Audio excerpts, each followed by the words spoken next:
একদা এক জাঁকজমকপূর্ণ রাজ্যে এক রাজা ও রানী বসবাস করতেন।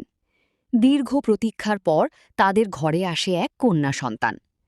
দেখতে দেখতে রাজকন্যা ১৮ বছরে পদার্পণ করল।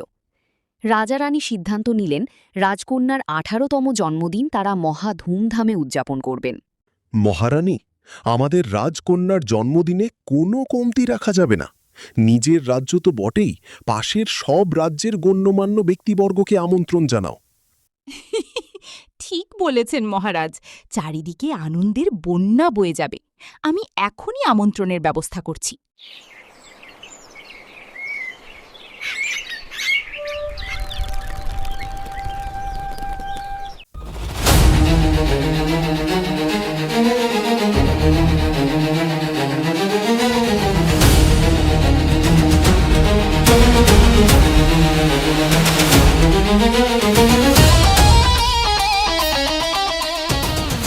কি এত বড় সাহস!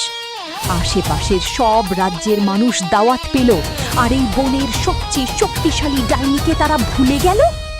রাজা রানী, তোমরা এর চরম মূল্য চুকাবে।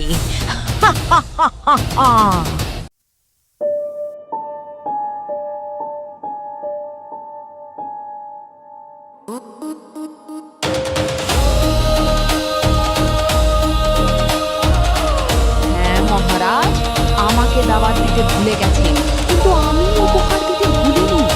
এই নাও আমার উপহার।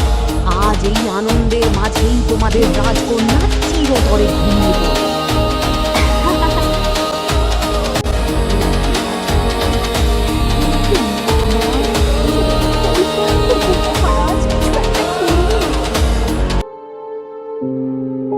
রাজকন্যাকে জাগিয়ে তুলতে রাজা রানী অস্থির হয়ে উঠলেন। দেশ বিদেশ থেকে বড় বড় কবিরাজ ও জাদুকর আনা হলো, কিন্তু কেউ রাজকন্যাকে জাগাতে পারল না।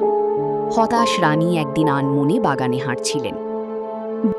রানীমা, এভাবে কেঁদে নিজের চোখ নষ্ট করবেন না।